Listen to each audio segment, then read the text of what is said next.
Welcome to the Man Cave Podcast with Dan Casper.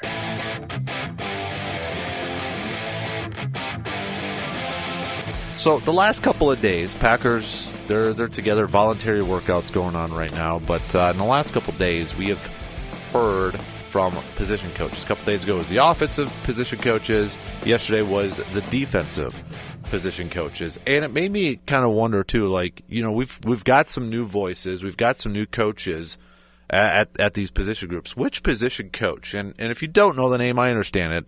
You know, you could just say, well, it's this position coach. I understand not every fan knows the names of all the coaches in that. But which position coach do you feel like is going to be under the spotlight a little bit more, or like, you know, maybe a little bit of the pressure is on for that coach to get the most out of his position group this year? Because I think we could come up with a list, and I honestly don't think there's a right or wrong answer in this. You got a new quarterbacks coach with Sean Mannion this year. Tom Clements retiring. Mannion kind of assisted. I call it job shadowed him last year. Now he's the quarterbacks coach. He's a younger guy, inexperienced, but I think for a lot of people, they're looking at this year as a big year for Jordan Love, for the continued development, continued improvement, and looking for another jump from him this year. Well, you got a first-time quarterbacks coach leading the way. You look at Lucas Butkus, the offensive line coach. Okay, got the Elton Jenkins situation, moving over to center. He wants a new contract. You got Jordan Morgan, year 2. I think we all want to see something from him. Is he going to be a starter as a left tackle, as a guard? What about the rest of the offensive line? How is that going to shape up? Depth-wise, backups. It's a big job. Jason Vrabel, wide receiver room. Okay, bringing in Matthew Golden, Xavion Williams. And then you got, you know, the Romeo Dobbs situation. Christian Watson's out. Jaden Reed. Whether there's something on there, I don't think there really is. But still, got some younger guys coming in that are going to be expected to perform right away. Defensively, DeMarcus Covington, the new defensive line coach. Packers didn't really do anything. Major upgrades to the defensive line unit. Yes, they drafted a couple guys on day 3. But no free agent signings, no major trades.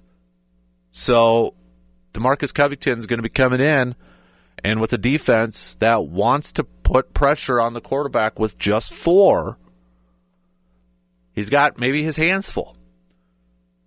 New linebackers coach Sean Duggan. What can he do year 2 with Edgerrin Cooper? Continued development. The arrow is trending upward for Edgerrin Cooper. How can he continue that development and continue to have that arrow pointing upward for Edgerrin Cooper? What about Quay Walker? Are we going to get some consistency from Quay Walker? What about the other linebackers? Is Isaiah Simmons going to be able to get some play time on defense, or is he mostly a special teams player? What about Hopper, a third-round pick last year? Isaiah McDuffie signing a contract to stick around. You look at Derek Ansley, passing game coordinator on the defensive side, working a lot with the defensive backs and the cornerbacks. You look at, okay, they didn't make, you know, they signed Hobbs, but they didn't draft a corner or didn't go out in free agency outside of Hobbs, I should say.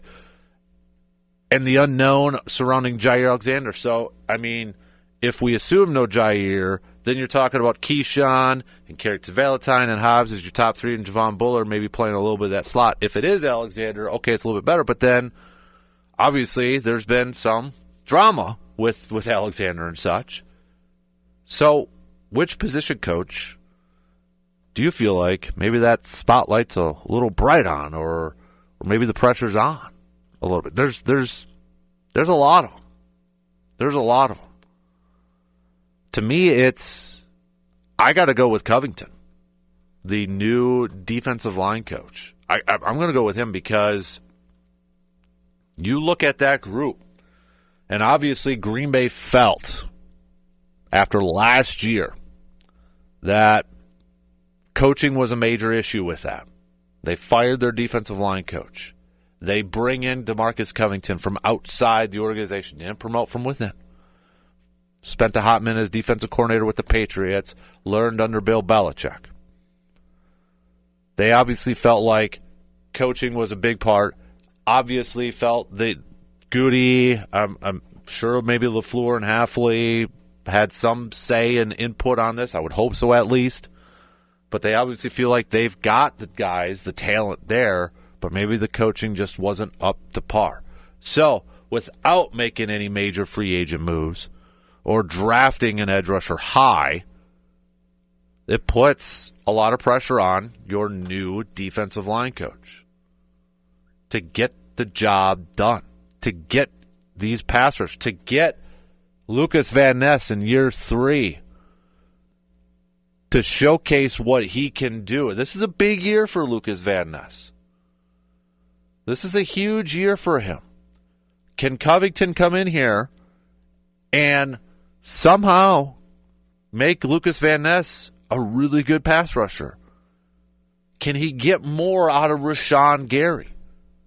What about Kenny Clark? Kenny Clark probably had his worst year last year, one of his worst years last year. What could he get out of him this year? How could he get improvement out of Kenny Clark bouncing back from last year? Devontae Wyatt has shown glimpses. His main thing has been health.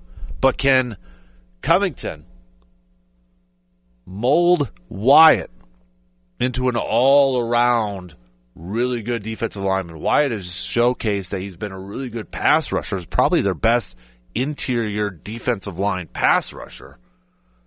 But can Covington come in here and mold him to a more well-rounded defensive lineman? And then you look at, okay, the guys behind. Because we know Green Bay likes to run a rotation.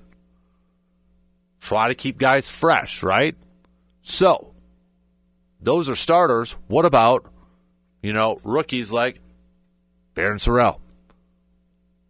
Or, guys that have been around for a couple years. Carl Brooks, Enoch Barre, Brenton Cox Jr., Colby Wooden. You got undrafted free agents, rookie Stackhouse that a lot of people are high on. Green Bay gave him a lot of guaranteed money for an undrafted rookie free agent. He kind of seems to be the first guy that's going to be, getting a shot to replace TJ Slayton as that run stopper. What about Colin Oliver? Right now, if you look at the depth chart, he is listed as a defensive end, but his body size. How do you put him in position? We know he's a really good pass rusher, but is that body size a concern? So I'm looking at Covington, if I had to rank the position coaches, where maybe that spotlight's going to be on him. If we take away the coordinators, take away special teams, take away offensive coordinator, take away defensive coordinator, we just look straight at the position coaches. I look at DeMarcus Covington as the guy that's got the most pressure on him, because essentially the GM said, I believe in our starting 4. Going to add a little bit more depth, but I believe in Lucas Van Ness, and I believe in Kenny Clark, and I believe in Devontae Wyatt, and I believe in Rashawn Gary. So they bring in Covington, and it's like, prove us right. I'd put him number 1. I'm putting Sean Mannion pretty high on that list too. I mean, we've talked about the importance over the years of quarterbacks coaches and the continued development of quarterbacks. I mean, we've heard about Aaron Rodgers and, how much over the years with his appreciation for certain quarterbacks coaches, Tom Clements being one of them, Alex Van Pelt being another. And now you're bringing in Sean Mannion, who is a former player, but doesn't have a ton of coaching experience. How is that going to work out this year, and what I think is a big year in terms of development taking another leap for Jordan Love? I'd put Mannion right up there too, because we need to see that arrow continue to climb, continue to point up for Jordan Love. We have to. Derek Ansley Jr. is up there too. At this point, yes, I feel like Jair Alexander will be back. But if he's not, then you look at that corner group and you're like, okay, Keyshawn's going to be our outside. He's probably your number 1 corner. Hobbs is up there too, but they already said they're going to play a little inside, outside, play them both ways. You got Carrington, Valentine there. Probably more your outside corner. Javon Bullard, safety, nickel corner. I know he mentioned the other day that Kalen King looks good. Kalen King was a 7th-round pick last year. So, I mean, you take away Jair, and you're kind of like, okay, depth, maybe a little bit of a question mark. And, it's also Ryan Downard. I know, Derek Ansley is the passing game coordinator on the defensive side, but Ryan Downard is also the defensive backs coach. It's between those two. And going back to Covington, too, not only is he defensive line, but he's the run game coordinator, too, so stopping the run. So we could go, I mean, there's a boatload of position coaches we can kind of take a look at and be like, oh, yeah, it's that guy. It's that guy. It's that guy. There's a spotlight on a lot of these. Luke Butkus. Heck, John Dunn. Tight ends coach. Okay, we're expecting Tucker Kraft to be more involved in the offense. But what about Luke Musgrave? Are we going to see a jump in year 3 from Luke Musgrave? That's what I'm looking for for this year, especially for a lot of these guys. That leap, that jump, that improvement coming from those dudes. Some of the comments over the last couple days from some of these position coaches, Jason Vrabel, who works with the wide receivers, said that this is as deep as it's been in 4 or 5 years in that wide receiver room. Said that Jaden Reed's been helping out Matthew Golden as much as possible. Luke Butkus, he's been impressed with Anthony Belton, the big rookie offensive lineman. Ben Sermons, the running backs coach, said that Josh Jacobs looks better this year than he did last year at this point. Also said Marshawn Lloyd, everything's a full go for him. Defensively, some of the defensive coaches, Covington talked about a little bit of what he learned working under Bill Belichick and such. Sean Duggan also chatted a little bit. Now, he's coached under Jeff Hafley at Ohio State in 2019 and all 4 years at Boston College as well. But, going back to Kalen King, Derek Ansley said, I don't want to speak too soon, knock on wood, but he's looking really good out there. And Ansley also said that he speaks to Jair every single day, sends him a positive quote every morning, apparently. Keeping that communication going. Ansley also said about Keyshawn Nixon that he has taken that next step, and I think the sky's the limit for him.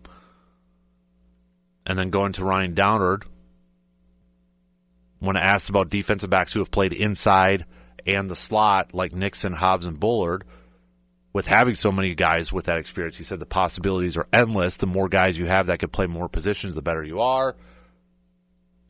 As Rob Demotsky noted, could mean they're not locked into one full-time role at nickel spot for somebody.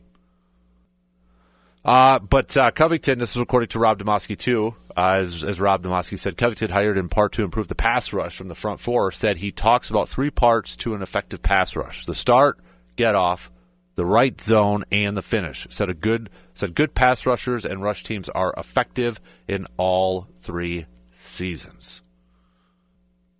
Or all 3 phases, not seasons. Excuse me. So, no, and then Lucas Butkus said, no concern whatsoever about Alton Jenkins missing the offseason program. Said, quote, I thought one of his better games last year was the one that he played at center. So, those are just some of the comments there from some of the position coaches and such. So, but what do you think? Who do you think is the position coach that maybe is under the most pressure or has the biggest spotlight on them this year?